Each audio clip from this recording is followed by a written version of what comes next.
Halo semua, di video ini gue akan review salah satu jam tangan dari Seiko yaitu Seiko Alpinis.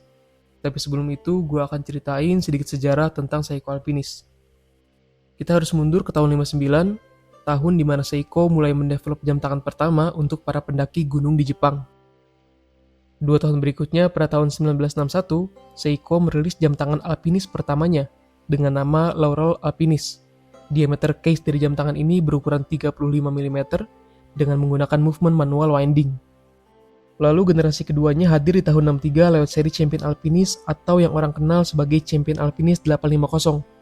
Angka 850 ini mengacu ke kaliber movement yang dipakai oleh jam tangan ini. Dan untuk pertama kalinya, tulisan Alpinis dan simbol gunung ditampilkan di caseback dari jam tangan ini, lebih menegaskan fungsi utama dari jam tangan ini untuk para pendaki. Lalu pada tahun 1995, salah satu desainer Seiko yang bernama Shigeo Sakai menciptakan model Alpinis dengan desain yang sangat ikonik sampai saat ini. Lalu jam tangan itu diberi nama Red Alpinis. Nama Red Alpinis ini diambil karena tulisan Alpinis berwarna merah di dialnya. Model ini punya 3 varian warna, yaitu warna hitam, beige, dan yang paling ikonik yaitu warna hijau. Ada cerita menarik saat Shigeo Sakai memilih warna hijau untuk menjadi salah satu varian dari Red Alpinis. Jadi saat itu Sakai mendapat inspirasi dari mobil Inggris klasik yang berwarna hijau. Dan menariknya, jam tangan Alpinis buatan Sakai ini sering dianggap jam tangan dengan karakter maskulin. Model ikonik ini nggak berhenti sampai di situ. Tahun 2006, desainer lain Seiko yang bernama Kuzuya merestorasi model Alpinis. Ia juga memilih 3 warna, yaitu warna beige, hitam, dan hijau. Berbeda dengan Sakai, jam tangan karya Kuzuya ini justru memberi kesan yang lebih tenang dibandingkan Alpinis buatan Sakai. Memang sekilas jam tangan restorasi ini mirip dengan seri Red Alpinis sebelumnya. Tapi sebenarnya Kuzuya merubah beberapa hal, antara lain perubahan movement dari part S15 jadi 6R15, kemudian nama Alpinisnya dihilangkan dari dial, Cyclopsnya juga dihilangkan, dan penggunaan kaca mineral diganti dengan kaca sapphire. Kemudian di akhir tahun 2019, Seiko berencana kembali memproduksi seri Alpinis. Akhirnya seri ini dirilis secara resmi pada Januari 2020. Desainnya identik dengan model sebelumnya, dan peluncuran ini menandai momen pertama kalinya seri Alpinis secara resmi ditempatkan di bawah lini Prospex. Meskipun begitu, masih banyak user Seiko yang tetap menyebutnya sebagai Alpinis, karena pada dasarnya jam tangan ini punya DNA dan identitas yang sama dengan Alpinis sebelumnya. Ada 3 varian warna di seri baru ini, yaitu warna hitam, warna champagne, dan warna hijau. Kali ini movementnya ikut berubah juga dari 6R15 ke 6R35. Dan peluncuran seri ini menandai pertama kalinya Seiko Alpinis hadir dengan exhibition caseback. Atau dalam arti lain, case belakangnya transparan sehingga kita bisa melihat movement dari jam tangan ini.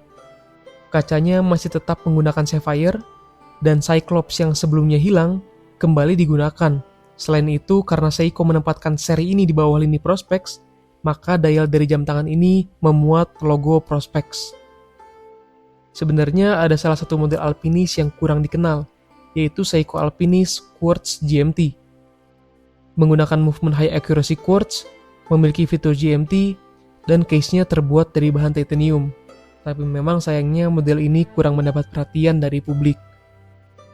Biar lebih ada bayangan, gue akan kasih timeline perjalanan dari Seiko Alpinis. Jadinya kurang lebih seperti ini.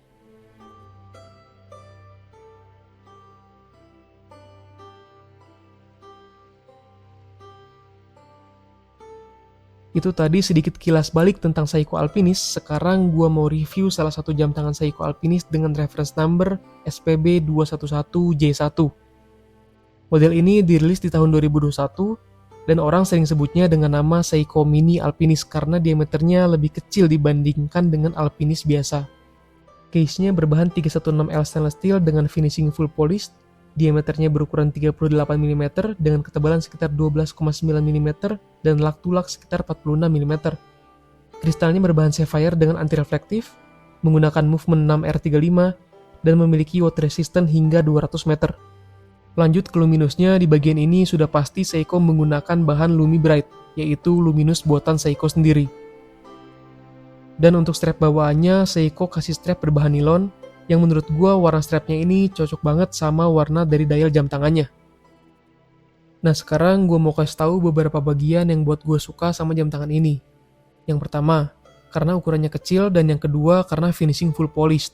Jadi walaupun jam tangan ini punya spesifikasi tool watch, tapi tampilannya bisa kita jadiin juga sebagai dress watch. Tapi yang paling menarik buat gua yaitu dialnya. Kalau kita lihat dari dekat dan sedikit terkena sinar, dialnya ini terlihat bertekstur. Menurut gua ini bagus banget. Apalagi ditambah dengan sedikit aksen sunburst. Sampai beberapa user Seiko yang gue temuin di forum-forum jam tangan bilang dial ini mirip Sunbeam. Sunbeam ini mengacu ke tekstur dan warna dari dialnya yang seakan-akan menggambarkan sinar cahaya matahari di hutan. Contohnya kayak gini. Tapi ada satu hal yang gue pribadi kurang suka, yaitu caseback-nya yang menggunakan transparent caseback. Tapi ini bukan berarti hal minus, ini cuma preferensi pribadi, karena gue lebih suka caseback yang kelihatannya lebih solid. Oke, itu tadi sedikit cerita tentang sejarah dan review dari salah satu jam tangan Seiko Alpinis. Terima kasih yang udah nonton, semoga informasi yang dikasih bisa bermanfaat.